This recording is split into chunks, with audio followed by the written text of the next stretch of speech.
Good morning बच्चों। Current affairs with Pinnu. आर्थिक समीक्षा 2025-26 कल इसका भाग 1 कर चुके हैं। आज भाग 2 करेंगे। इस पूरी आर्थिक समीक्षा को हम 3 भागों के अंदर कवर करेंगे ताकि ये आंकड़े आपके एग्ज़ाम में याद हो सके और इसको याद करने के अंदर भी आसानी हो। तो आइए शुरुआत करते हैं इसके आगे के भाग की। रोजगार और श्रम बाजार। नया रोजगार सृजन जुलाई सितंबर 2025 तक कुल 56.2 करोड़ लोग नियोजित थे। पहली तिमाही के मुकाबले लगभग 8.7 लाख नए रोजगार जुड़े। श्रम बल संकेतक इसमें LFR, PR एंड WPR श्रम बल सहभागिता दर बढ़कर 56.1% हुई। महिला LFPR में महत्वपूर्ण सुधार हुआ जो कि 35.3% तक पहुंच गई। श्रमिक जनसंख्या जो अनुपात है वह बढ़कर 53.4% हुआ और जो बेरोजगारी दर है वह दिसंबर 2025 में घटकर 4.8% के निचले स्तर तक आ गई है। अब इसका आगे का है ये डिजिटल प्लेटफॉर्म की भूमिका।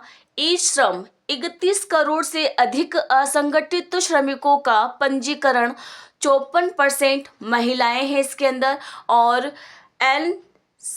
NCS पोर्टल नौकरियों की रिक्तियों में 200% से अधिक की भारी वृद्धि दर्ज हुई। और जो व्यापार में प्रदर्शन है ट्रेड परफॉर्मेंस, भारत ने वैश्विक व्यापार में अपनी जो पकड़ है वह मजबूत की। ऐतिहासिक निर्यात वित्त वर्ष 2025 में कुल निर्यात 825.3 बिलियन की रिकॉर्ड स्तर तक पहुंच गया।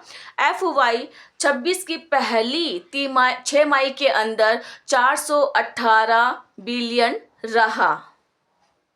सेवा निर्यात यह एक मुख्य ग्रोथ इंजन बना जो FY 25 में 13.6% की वृद्धि के साथ 387.5 बिलियन तक पहुंच गया। वैश्विक हिस्सेदारी के अंदर विश्व व्यापार निर्यात में भारत की हिस्सेदारी 2005 के 1% से बढ़कर 2024 के 1.8% तक हो गई है। विविधता यहाँ पर UNCTAD के अनुसार व्यापार विविधता सूचकांक में भारत ग्लोबल साउथ में चीन और UAE के बाद में तीसरे स्थान पर है। विदेशी मुद्रा और प्रेषण। विदेशी मुद्रा भंडार के अंदर 16 जनवरी 2026 तक भारत के पास 701.4 बिलियन का भंडार है, 11 महीने के आयात के बराबर है। और रिमिटेड है भारत 135.4 बिलियन के साथ दुनिया का सबसे बड़ा प्रेषण प्राप्तकर्ता बन गया है। औद्योगिक उत्पादन औद्योगिक गतिविधियों में जबरदस्त उछाल देखा गया।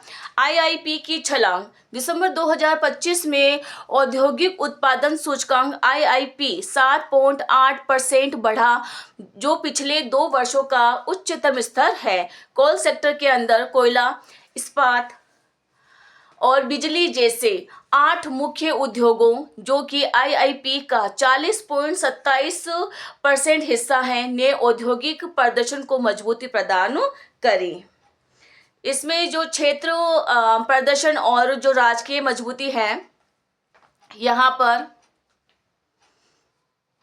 इसके अंदर विनिर्माण और औद्योगिक प्रदर्शन जो हुआ, विनिर्माण क्षेत्र इस वर्ष की आर्थिक वृद्धि का सबसे बड़ा चालक रहा है। यहाँ पर प्रमुख वृद्धि विनिर्माण क्षेत्र के अंदर कुल 8.1% की मजबूती वृद्धि दर्ज की गई है। प्रौद्योगिकी और गतिशीलता हाईटेक सेक्टर में असाधारण बढ़ोतरी देखी गई।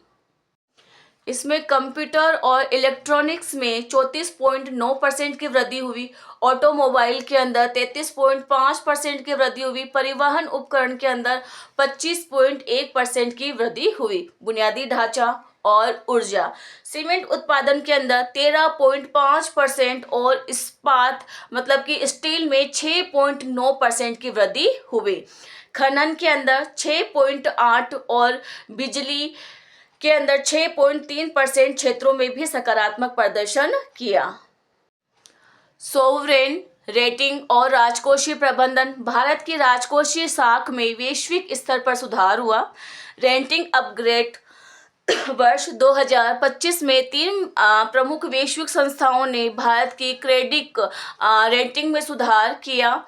S&P global rating, morning star, DBRS rating and investment information R&I। कारण सरकार का कुशल राजकोषीय प्रबंधन और आर्थिक ढांचे में बढ़ती विश्वसनीयता। रेटिंग में सुधार से विदेशी निवेश आकर्षित करना आसान और सस्ता हो जाता है। इसका बाकी का जो भाग है हम कल कवर करेंगे और इसी के साथ ये आपका जो आर्थिक समीक्षा का जो सेकंड पार्ट है वह पूरा होता है। आपको ये वीडियो पसंद आई है तो आपके दोस्तों तक ज़रूर शेयर कीजिए। थैंक यू बच्चों watching this video current affairs with Pinu.